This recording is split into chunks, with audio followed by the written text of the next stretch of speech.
Assalamu alaikum wa rahmatullahi wa barakatuh. Aujourd'hui, je vais te partager 10 choses qui, si tu les mets en pratique, feront que tes ennemis te craindront, non pas par arrogance, mais parce qu'Allah élève celui qui est sincère et droit. Reste jusqu'à la fin pour comprendre que la vraie puissance du croyant vient d'Allah seul. 1. La crainte d'Allah avant tout, taqwa, la lumière qui guide le cœur du croyant. Dans le cheminement spirituel du musulman, la crainte d'Allah, ou taqwa, est la fondation sur laquelle repose toute vie pieuse. Plus qu'une simple peur, la taqwa est une conscience profonde et respectueuse de la présence divine, une lumière qui éclaire chaque décision et chaque action. Allah dit dans le Coran, « Ô vous qui avez cru, craignez Allah comme il doit être craint. » Sourate Al-Imran 302. Cette injonction révèle que la taqwa est une obligation essentielle, un appel à élever son cœur vers la vigilance spirituelle la plus haute. La taqwa n'est pas une peur qui paralyse, mais une crainte empreinte d'amour, de respect et de désir de plaire à Allah. C'est la conscience constante que Dieu voit tout, sait tout et juge avec justice.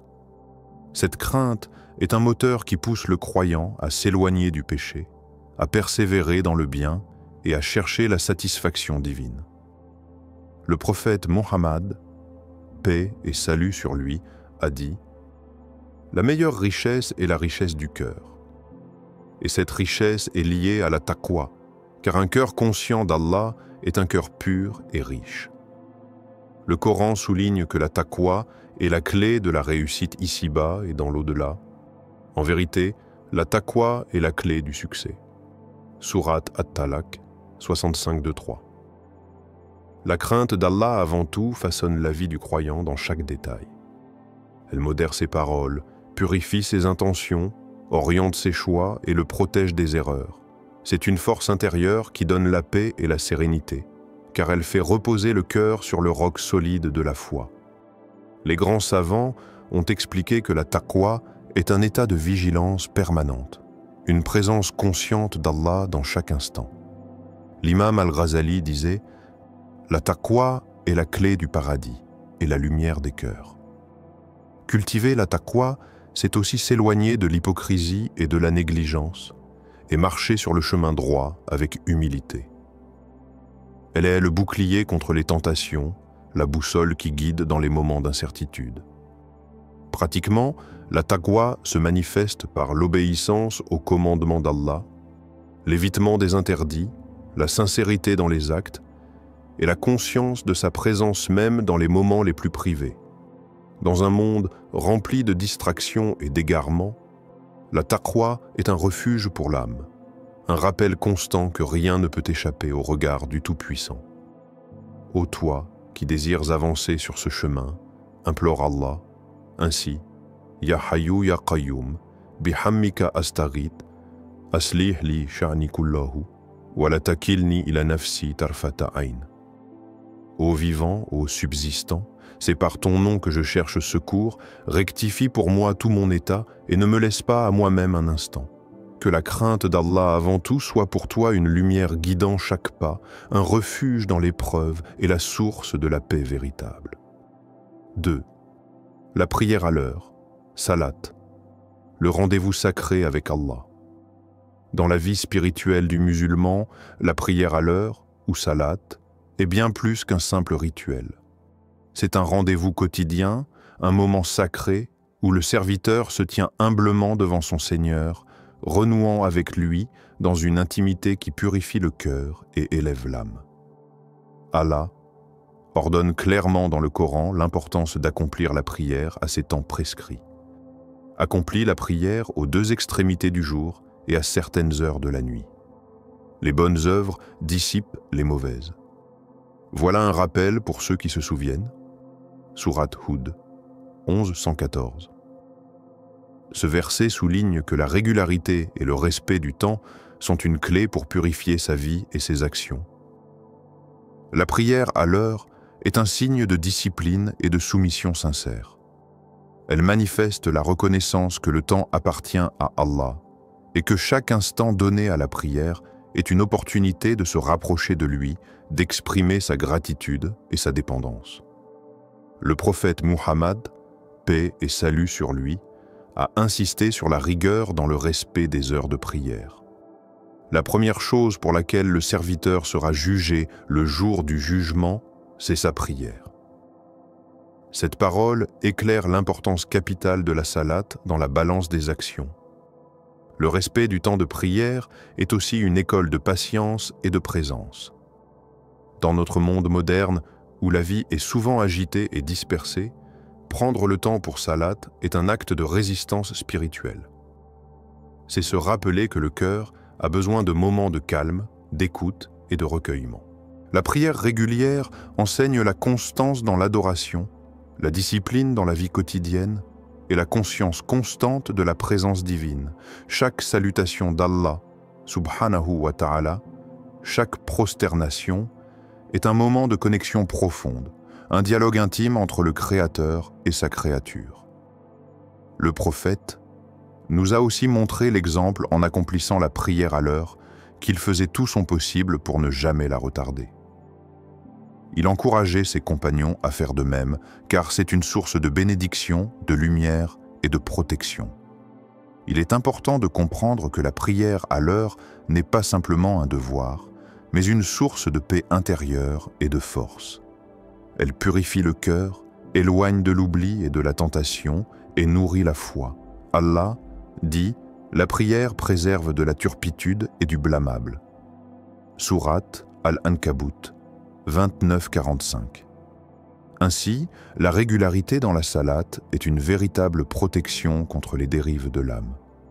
Pour cultiver cet amour de la prière à l'heure, il faut développer la conscience de sa présence, se préparer mentalement à ce rendez-vous divin et ressentir que chaque moment passé en prière est un cadeau précieux.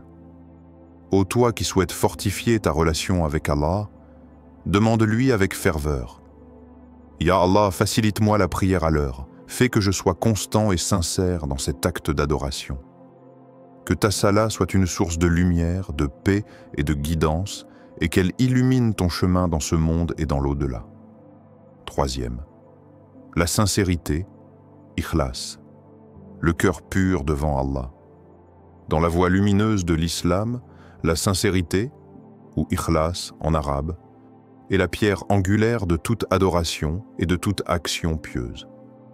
Sans ikhlas, même les œuvres les plus visibles et les plus impressionnantes perdent leur valeur aux yeux d'Allah, car c'est la pureté du cœur et l'intention profonde qui donnent vie à chaque acte. Le prophète Muhammad, paix et salut sur lui, a dit « Les actions ne valent que par leur intention et chacun ne recevra que ce qu'il a intentionné. » Ce hadith, rapporté par Al-Bukhari et Muslim, souligne que la sincérité est la racine même de la foi. Ikhlas, c'est avant tout une intention pure, un cœur dévoué exclusivement à Allah, sans chercher la reconnaissance des autres ni les louanges humaines. C'est un appel à purifier nos actions, à détruire l'ostentation et à ne rechercher que la satisfaction divine. Dans le Coran, Allah nous enseigne, dit « En vérité, mes prières, mes sacrifices, ma vie et ma mort sont pour Allah, Seigneur des mondes. » Sourate Al-An'am 662. Cette parole sublime nous rappelle que la sincérité enveloppe toute la vie du croyant, chaque souffle, chaque geste. La sincérité est une lumière intérieure qui éclaire le chemin de la foi. Elle est le lien invisible qui unit le serviteur à son Créateur. Elle protège l'adoration de la corruption de l'orgueil, de l'hypocrisie et de la superficialité. Le prophète a également dit « Celui dont le cœur est pur verra Allah clairement le jour de la résurrection. » La sincérité est donc aussi une source d'épanouissement spirituel, une purification de l'âme qui prépare au rendez-vous ultime avec le Seigneur. Dans la pratique, cultiver l'ikhlas demande un effort constant. Chaque action, grande ou petite, doit être examinée avec honnêteté. Est-ce que je le fais pour plaire à Allah seul? Ou est-ce pour impressionner, pour me valoriser aux yeux des autres? Ce questionnement humble est un signe de progrès spirituel. Les savants ont insisté sur cette réalité. L'ikhlas est parfois plus difficile que l'acte lui-même, car il ne suffit pas de faire le bien, il faut aussi être pur dans l'intention. Al-Junayd, le grand maître soufi, disait « La sincérité est la porte de toutes les perfections. La sincérité apaise aussi le cœur. Elle libère le serviteur du poids de l'ostentation, de la peur du jugement des hommes, et l'ouvre à une confiance totale en la miséricorde d'Allah. Dans ce monde où les apparences séduisent, où la reconnaissance sociale peut devenir un piège, l'ikhlas est un rempart. Il rappelle que la véritable grandeur ne vient pas des applaudissements humains, mais du regard bienveillant d'Allah. Ô toi qui cherches la lumière sur ton chemin, implore Allah. Ainsi, Rabbi inni a'udhu bika min sharri niyyati wa sayyi'ati a'mali. Mon Seigneur, je cherche refuge auprès de toi contre la méchanceté de mes intentions et la gravité de mes actes. Que la sincérité guide chaque parole, chaque action, et transforme ta foi en une lumière pure, inaltérable et éternelle. 4. La patience, sabre, la force tranquille du croyant face aux épreuves. Dans la vie du serviteur d'Allah, la patience, ou sabre en arabe, est une qualité fondamentale, un pilier de la foi qui permet de traverser les épreuves avec sérénité et confiance en la sagesse divine. Plus qu'une simple endurance, le sabre est une force intérieure qui élève l'âme et rapproche le croyant de son Créateur. Le Coran nous rappelle à plusieurs reprises l'importance de la patience et la place qu'elle occupe dans la vie d'un musulman. Ô vous qui avez cru, cherchez secours dans la patience et la prière. Sourate Al-Baqarah 2153. Cette injonction divine montre que la patience n'est pas passive, mais accompagnée d'une prière sincère, d'un lien fort avec Allah, source de tout réconfort.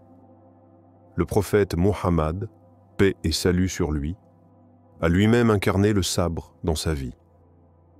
Face aux persécutions, aux difficultés, à la perte de ses proches, il est resté ferme, confiant en la promesse divine. Il enseignait que la patience est la clé de la délivrance. La patience est la moitié de la foi.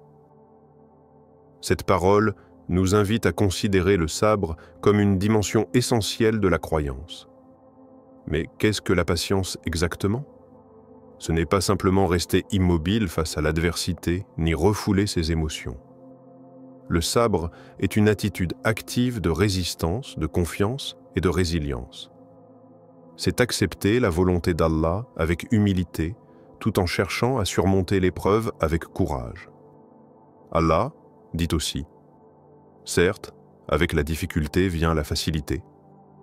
Sourate Ash-Shar 94:6.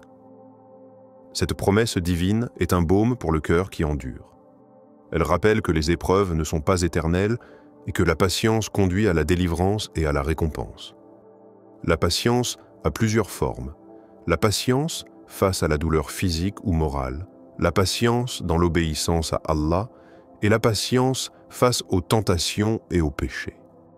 Chacune de ces dimensions est une école spirituelle qui fortifie le croyant.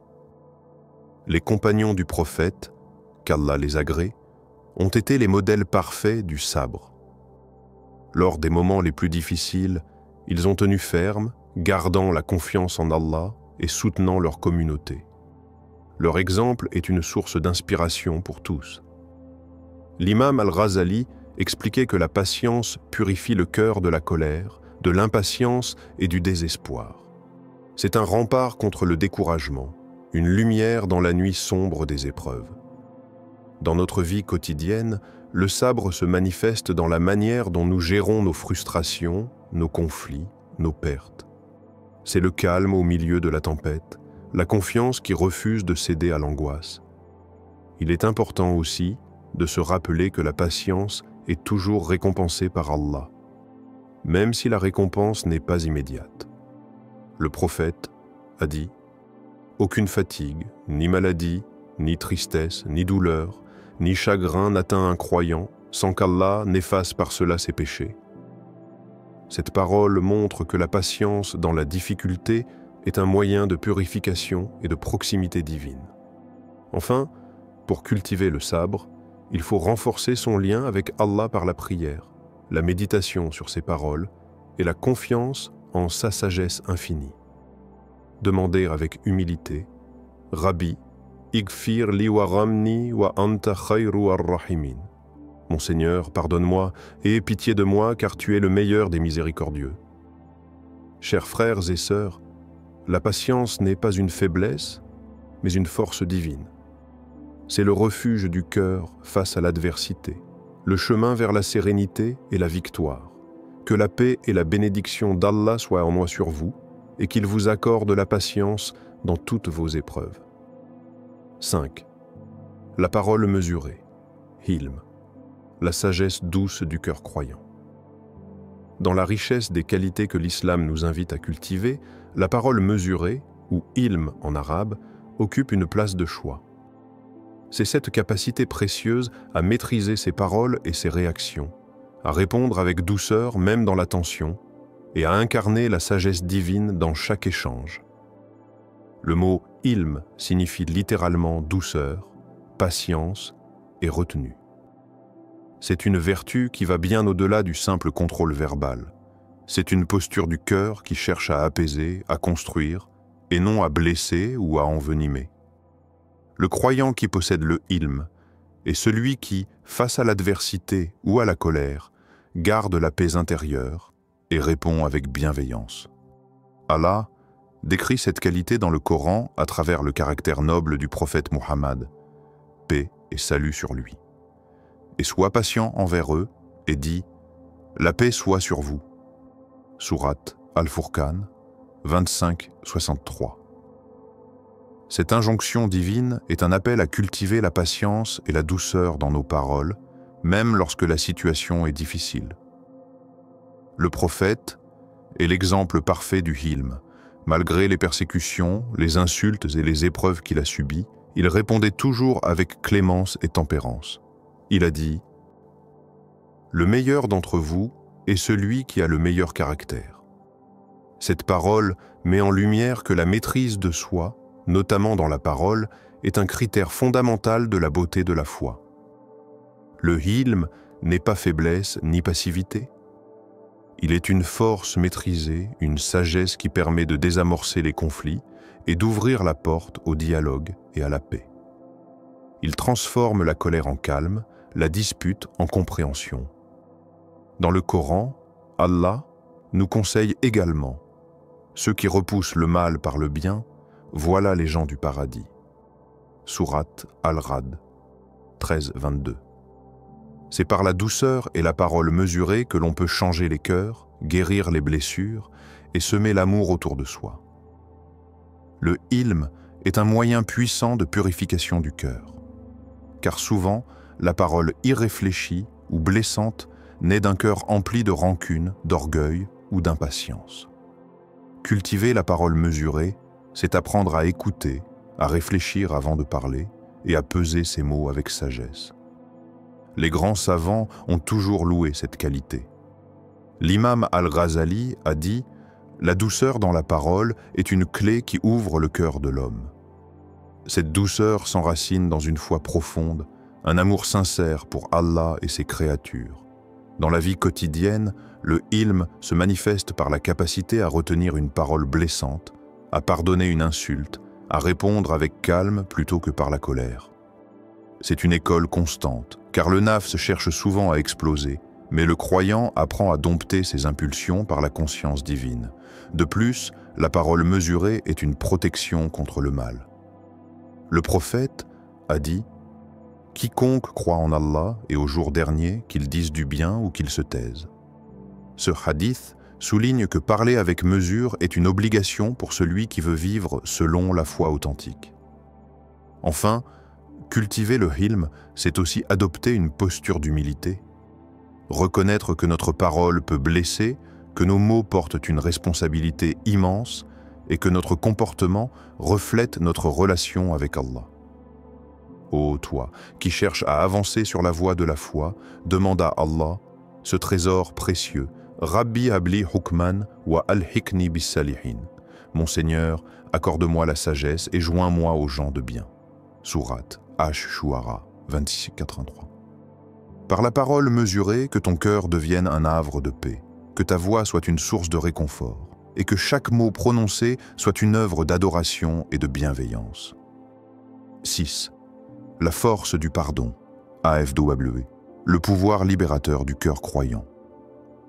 Dans la vie du croyant, le pardon, ou AFW en arabe, est une force immense, un trésor caché qui purifie le cœur, apaise l'âme et rapproche du très miséricordieux Allah. Pardonner ne signifie pas oublier ou nier la douleur, mais libérer son cœur des chaînes du ressentiment et de la colère pour retrouver la paix intérieure. Allah nous exhorte dans le Coran « Pardonnez et faites preuve de bienveillance. Ne voulez-vous pas qu'Allah vous pardonne » Sourate An-Nur 24-22. Cette invitation divine nous rappelle que le pardon est une qualité élevée, proche de la miséricorde d'Allah, et qu'il est une voie vers sa clémence infinie. Le prophète Muhammad, paix et salut sur lui, a incarné le pardon dans sa vie. Malgré les tortures, les injustices et les persécutions, il répondait toujours par la douceur et la clémence. Lorsqu'il a conquis la Mecque, il a pardonné à ceux qui l'avaient combattu, montrant que la force véritable réside dans le pardon. Le pardon est une victoire sur l'ego. Il demande une grandeur d'âme et une foi profonde en la justice divine. Comme le dit un hadith, le fort n'est pas celui qui domine les autres par la force, mais celui qui maîtrise sa colère. Le pardon est l'expression la plus élevée de cette maîtrise. L'acte d'AFW est aussi une purification du cœur. Le ressentiment enferme l'âme dans la rancune et l'amertume, alors que le pardon ouvre la porte à la sérénité et à la lumière. C'est un chemin vers la paix intérieure qui permet au croyant de continuer sa marche avec un cœur léger. Allah aime ceux qui pardonnent. Il dit « Ceux qui dépensent dans le sentier d'Allah, en secret et en public, qui détournent le mal par le bien, voilà les gens du paradis. Ils y demeureront éternellement. » Sourate Al-Ra'd 13-22. La bonté et le pardon sont donc des qualités qui mènent à la demeure éternelle. Le pardon n'est pas toujours facile. Il peut sembler injuste ou difficile à offrir face à une profonde blessure. Mais c'est là que réside la beauté du tawakkul, confiance en Allah. En remettant le jugement final entre ses mains, le croyant trouve la force de pardonner sans faiblir. Pardonner, c'est aussi imiter le Très-Haut qui pardonne sans compter. Chaque fois que nous pardonnons, nous marchons sur le chemin de sa miséricorde, espérant sa récompense et sa grâce. Chers frères et sœurs, cultivons cette force du pardon dans nos cœurs. Faisons de l'AFW un acte d'adoration qui purifie notre âme et rapproche d'Allah. Demandons-lui cette noblesse de cœur par cette invocation sincère. Rabbana zalamna anfusana, wa illam taghfir lana, wa tarhamna la nakunanna minal khasirin. Notre Seigneur, nous avons fait du tort à nous-mêmes. Si tu ne nous pardonnes pas et ne nous fais pas miséricorde, nous serons assurément du nombre des perdants.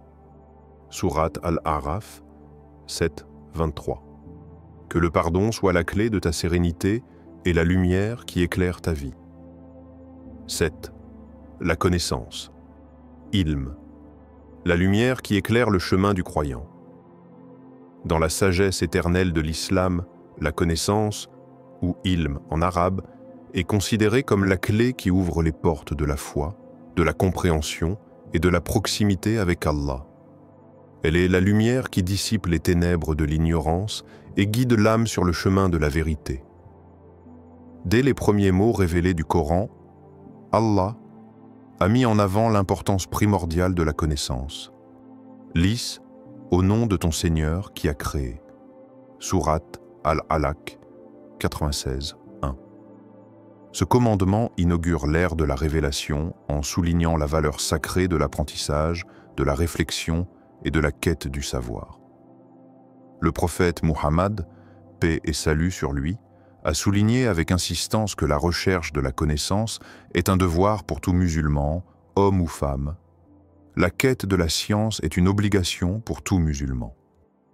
Cette parole prophétique élève le savoir au rang d'acte d'adoration, un chemin qui rapproche le serviteur de son Créateur.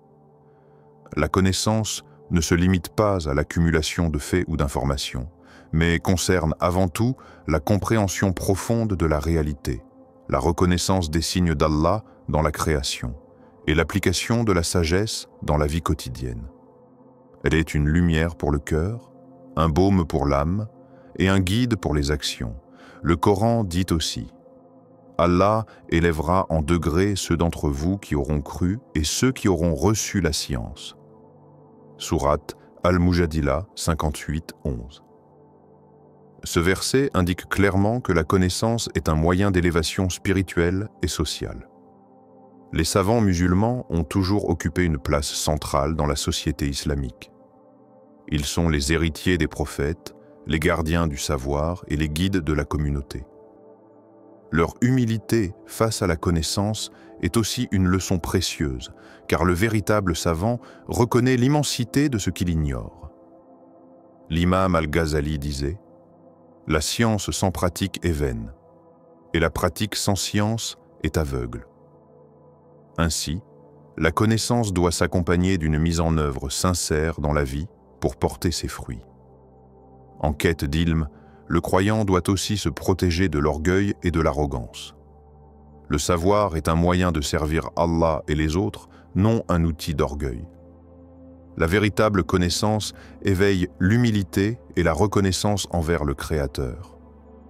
Dans ce monde en constante évolution, il est vital de cultiver la soif d'apprendre et de comprendre, en gardant toujours à l'esprit que le savoir utile est celui qui rapproche d'Allah et améliore la condition humaine.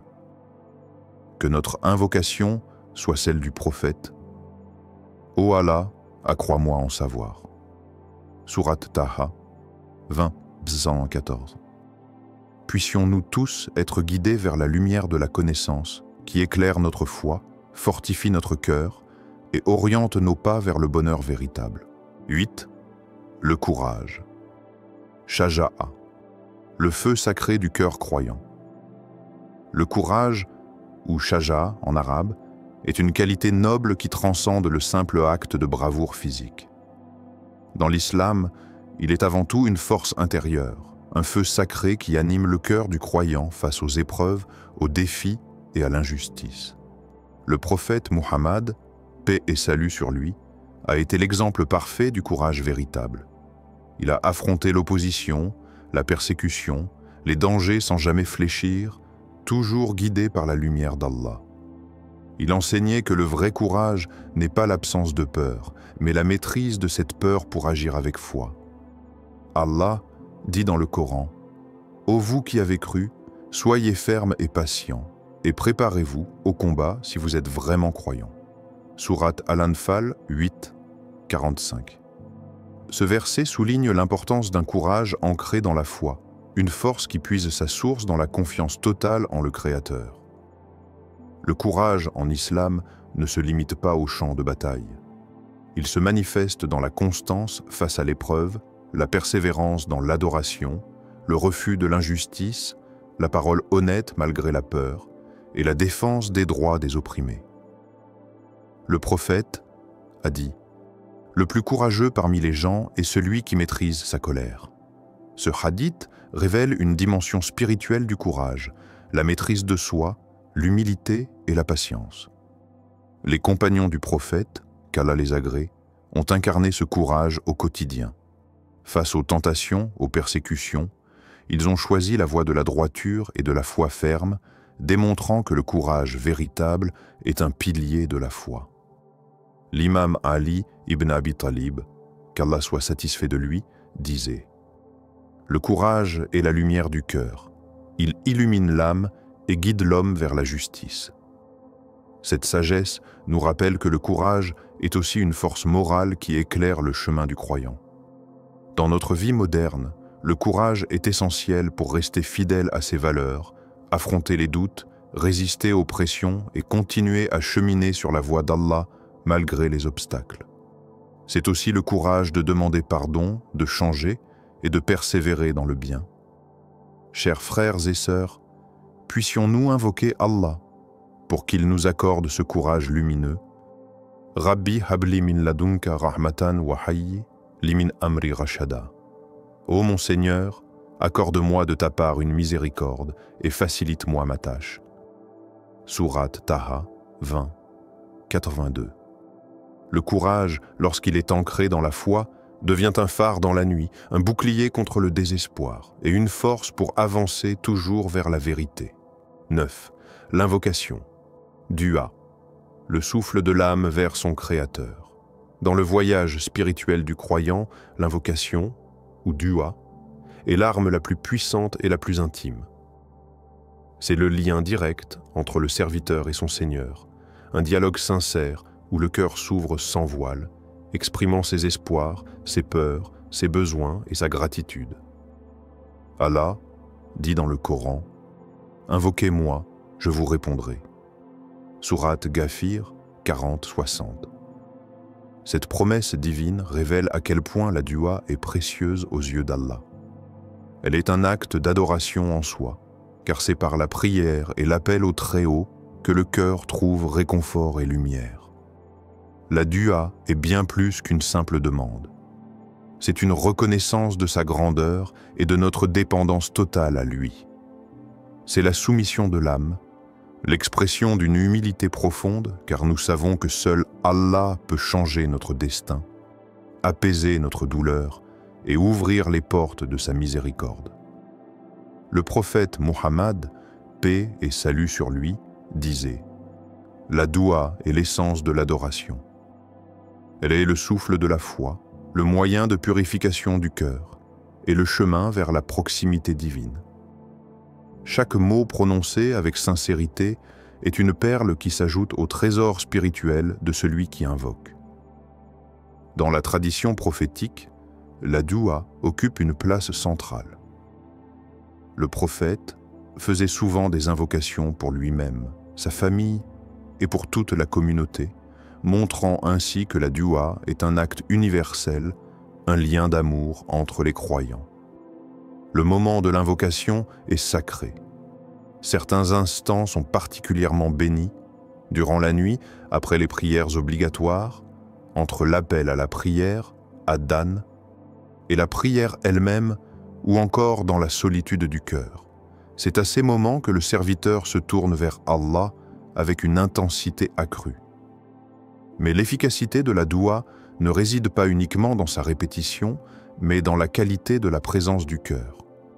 Allah regarde la sincérité, la confiance et la persévérance de celui qui invoque. Même lorsque la réponse tarde à venir, la patience et l'espérance sont des clés essentielles. L'invocation peut prendre des formes diverses, des paroles simples venues du cœur, des supplications prophétiques transmises, ou des invocations en langue arabe ou dans la langue maternelle, l'essentiel étant la pureté de l'intention. Le compagnon Abdullah ibn Mas'ud, qu'Allah soit satisfait de lui, disait « La doua est une arme du croyant, une lumière dans l'obscurité et un refuge dans la détresse. » Au-delà de la demande, la doua est une occasion de se rapprocher d'Allah, d'ouvrir son cœur à sa miséricorde infinie, de se purifier de l'arrogance et de la suffisance. C'est un rappel constant que nous sommes des serviteurs dépendants et que la vraie force réside dans cette dépendance volontaire. Alors, ô frères, ô sœurs dans la foi, n'hésite pas à faire de la doua ton refuge quotidien. Dans la joie comme dans l'épreuve, adresse-toi à Allah avec confiance, car sa porte est toujours ouverte, sa miséricorde infinie.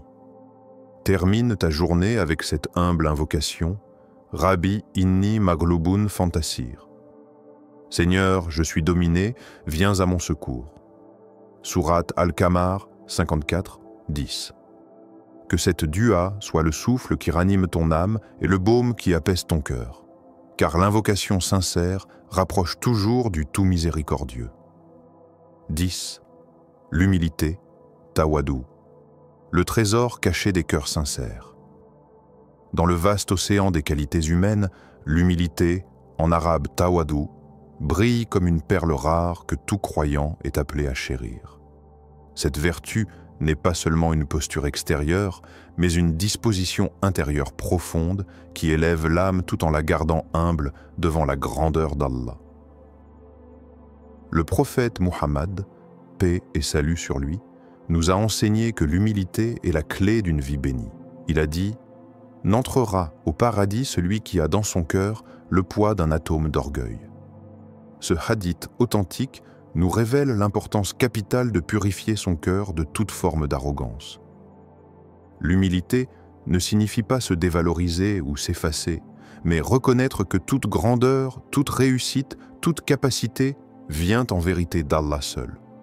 C'est la reconnaissance sincère que sans lui, nous ne sommes rien, que notre souffle, nos forces, nos dons sont des bienfaits précieux à ne jamais oublier.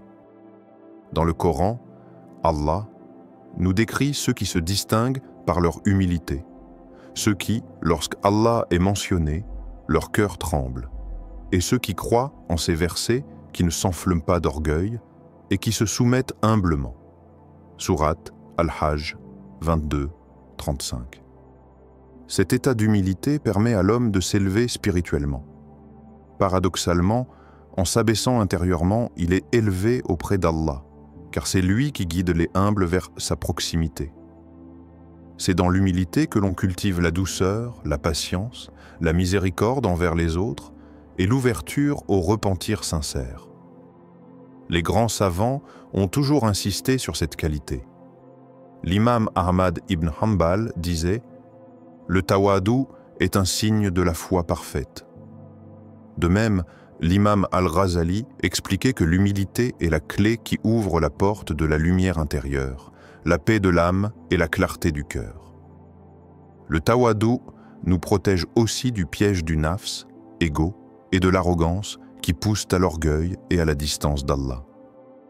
L'orgueil fait oublier à l'homme qu'il est un serviteur, fragile et dépendant, tandis que l'humilité lui rappelle sa nature et le pousse à la gratitude.